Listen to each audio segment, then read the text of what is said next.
Have you ever trusted someone who smiled at you, spoke gently, even made you feel safe? But later, you discovered their heart was full of something completely different. Maybe they pretended to support you, but behind closed doors, they wanted you to fail. That sting of betrayal cuts deeper than open hostility, because at least with enemies you know where you stand. It's the ones who disguise their malice with kindness that are most dangerous. And that is exactly what Psalm 28:3 warns us about when David cries out to God, "Do not drag me away with the wicked, with those who do evil, who speak cordially with their neighbors, but harbor malice in their hearts." This is more than a prayer of protection. It's a desperate cry not to be counted among those who live with a double face. And if you've ever been lied to, betrayed, or used by someone who looked like a friend but acted like an enemy, then you already know why this verse is so powerful. Today, let us dive into the depth of David's words and what they mean for you and me right now. David doesn't ask God to protect him from obvious enemies here. He's not only talking about soldiers, armies, or those who openly hated him. He is speaking about a more subtle kind of danger. People who say all the right things but mean none of them. The ones who use charm as a mask, who smile outwardly while plotting inwardly. People whose lips drip honey but whose hearts drip venom. That's who he's praying about. Because as painful as an open enemy can be, a false friend can destroy us from the inside. Think about your own life. Maybe you've had a coworker who praised you in meetings but secretly worked to undercut you.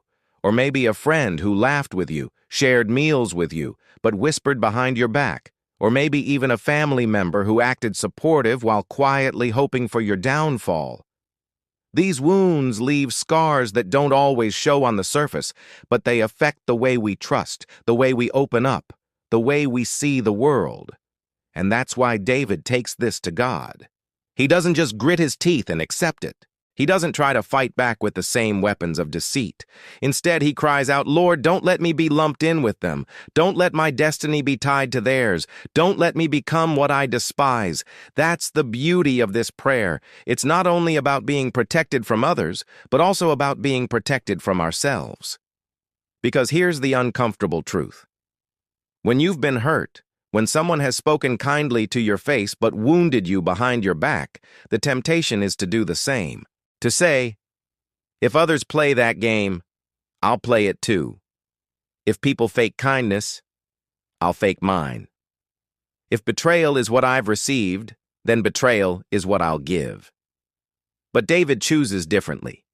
He lifts his pain to God, not only so he won't be destroyed by deceit, but so he won't become deceitful himself.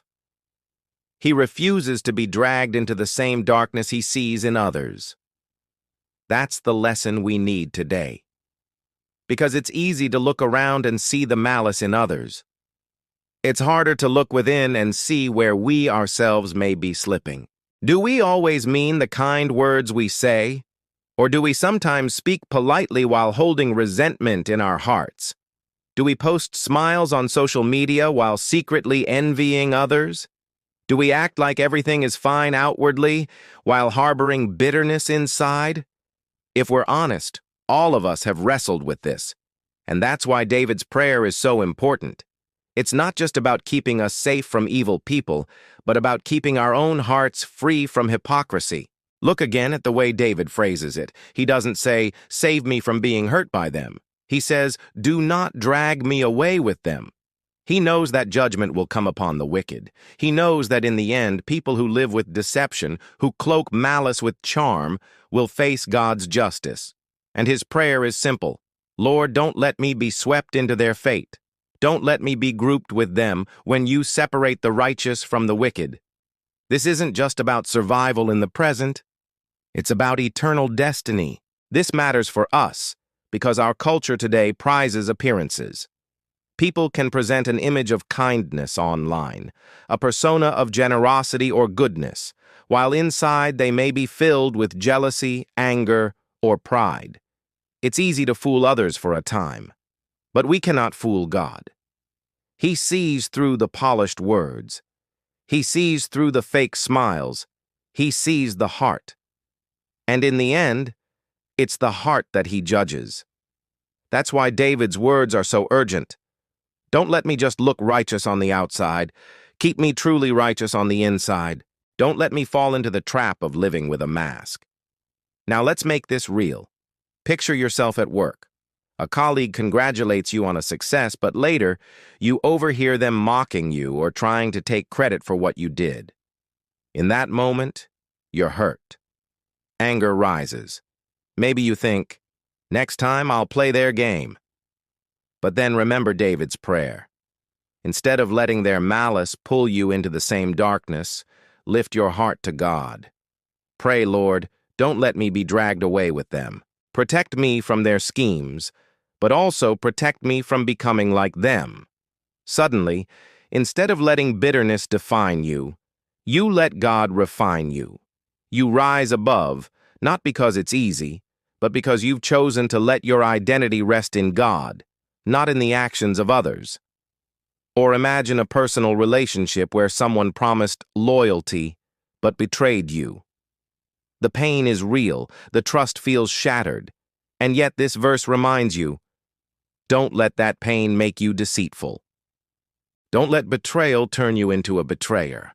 Don't let someone else's malice plant malice in your heart. Instead, bring the wound to God. He is the one who separates the righteous from the wicked.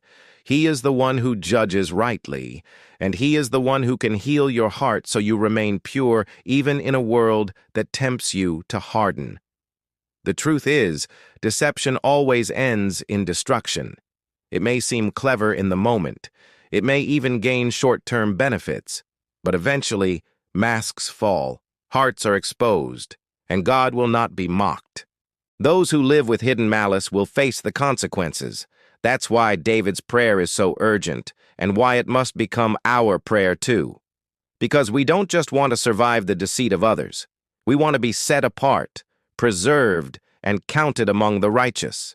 So what can we do? First, we pray like David.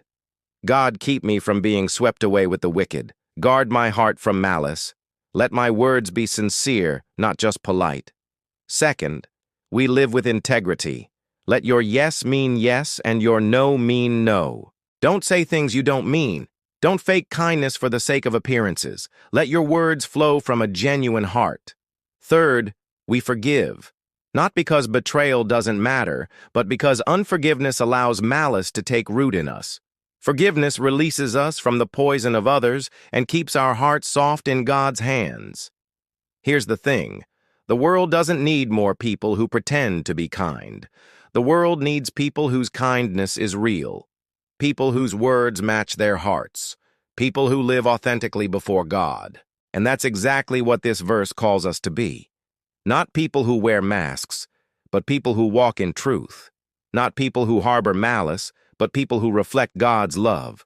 So the next time you face betrayal or hear false words wrapped in smiles, don't be dragged down to that level.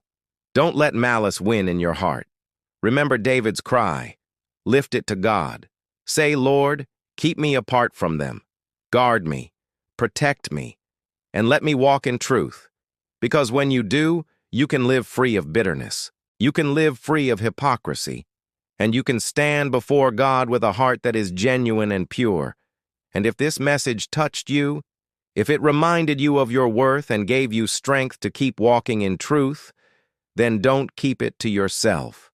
Subscribe for more words that bring life. Like this video so it reaches others who need encouragement, and share it with someone who may be struggling with betrayal or hidden malice in their own life. Together, we can live with hearts free from deceit, grounded in God's truth, and shining with His light in a world that desperately needs it.